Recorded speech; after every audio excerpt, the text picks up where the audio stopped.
চলচ্চিত্রের সাথে যুক্ত হচ্ছি, আমি ওয়েব ফিল্মের সাথে যুক্ত হচ্ছি, আমি দেশ ছাড়িয়ে দেশের বাইরের কয়েকটা দেশের সাথে শোয়ের সাথে অলরেডি আমার কথাবার্তা প্রায় চূড়ান্ত। আশা করা যায় যদি ভিসা টিসা সব কিছু যদি আল্লাহ চাহে, আমি আপনাদেরকে অনেক মজার মজার কাজ উপহার দেব।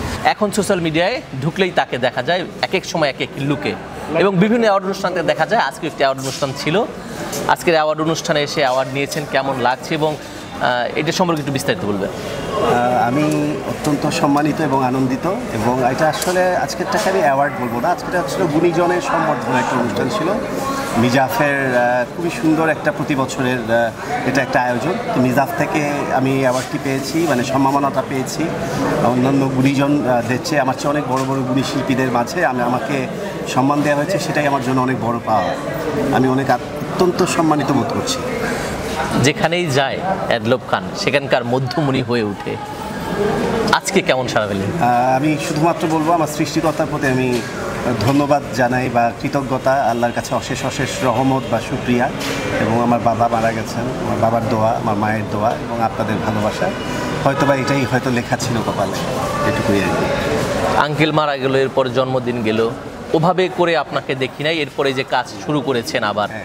আঙ্কেল থাকা অবস্থা আমরা দেখছি আপনি দেশ কাঁপিয়েছেন, আবার কি সেই দেশ কাঁপানোর পথে আবার হাঁটছেন কিনা? আমি গত পরশু থেকে একটি শ্যুটের মাধ্যমে কাজ স্টার্ট করেছি, গতকালকেও কাজ করেছি, আজকে অ্যাওয়ার্ড এসেছি।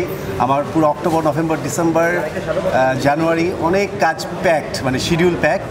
আপনারা শুনলে খুবই খুশি হবেন যে আমি এত চমৎকার চমৎকার প্রজেক্ট আমার এই আগামী 4-5 মাসে। সো আমি আপনাদেরকে অনেক চমক দেব, আনন্দিত করব, এবং আপনাদেরকে বলেছিলাম অ্যাডলব খান আপনাদেরকে গর্বিত করবে, আমি আপনাদেরকে গর্বিত করব। মানে কি ধামাকা নিয়ে আসছে যদি একটু হিং দিতেন? ধামাকা হচ্ছে হলো আমি তো আসলে ক্যামেরার পেছনের মানুষ ছিলাম, কোরিওগ্রাফার, ডিজাইনার ছিলাম। আমার জনপ্রিয়তা আমাকে আবার ক্যামেরার সামনে নিয়ে এসে দাঁড় করিয়েছে। আমি আবার মডেলিং করছি, আমি আবার অ্যাক্টিং করছি, আমি আবার স্টেজ পারফর্ম করছি। আপনারা ইতিমধ্যে আমাকে স্টেজে পারফর্ম করতে, ক্যাটওয়াক করতে দেখেছেন শো স্টপার হিসেবে। আমি খুব শীঘ্রই আরও একটা প্রোগ্রামে স্টেজ পারফর্ম করব, ওটাতে হয়তো আপনারা ডান্স দেখতে পারবেন। তো আমি চলচ্চিত্রের সাথে যুক্ত হচ্ছি, আমি ওয়েব ফিল্মের সাথে যুক্ত হচ্ছি, আমি দেশ ছাড়িয়ে দেশের বাইরের কয়েকটা দেশের সাথে শোয়ের সাথে অলরেডি আমার কথাবার্তা প্রায় চূড়ান্ত। আশা করা যায় যদি ভিসা টিসা সব কিছু যদি আল্লাহ চাহে, আমি আপনাদেরকে অনেক মজার মজার কাজ উপহার দেব। তার মানে আপনি বাংলাদেশের মালয়েশিয়ান, দুবাই, তারপর ইন্ডিয়ানদের মধ্যে ব্যাপক উৎসাহ আমাকে ঘিরে, এবং তারা বিশাল একটা ফ্যান বেজ ক্রিয়েট হয়েছে। তো এটা আমার জন্য অনেক বড় পাওয়া, আমি সেই বাঙালিদের কাছে যেতে চাই। আচ্ছা, আপনি অলরেডি বাংলাদেশের সেরা সুদর্শন পুরুষ হিসেবে খ্যাতি পেয়েছেন, এখন কি তাহলে বাংলাদেশের মানুষ আপনাকে সেরা নায়ক হিসেবে পেতে যাচ্ছে? না না না, আমি আসলে সেই নায়ক তথাকথিত, প্রথম কথা সুদর্শন পুরুষ। আমি এখনও আপনাদেরকে বারবার বলছি, আমি সুদর্শন পুরুষের কোনো খেতাব পাইনি, এই টাইটেলটা আমার জন্য নয়, এবং আমি দাবিদারও নই। আপনারা তারপর এই টাইটেলটা দেখে হয়তো আনন্দ পান, আমি সেটাকে নিয়ে আমি কোনো কথা মন্তব্যে যাব না।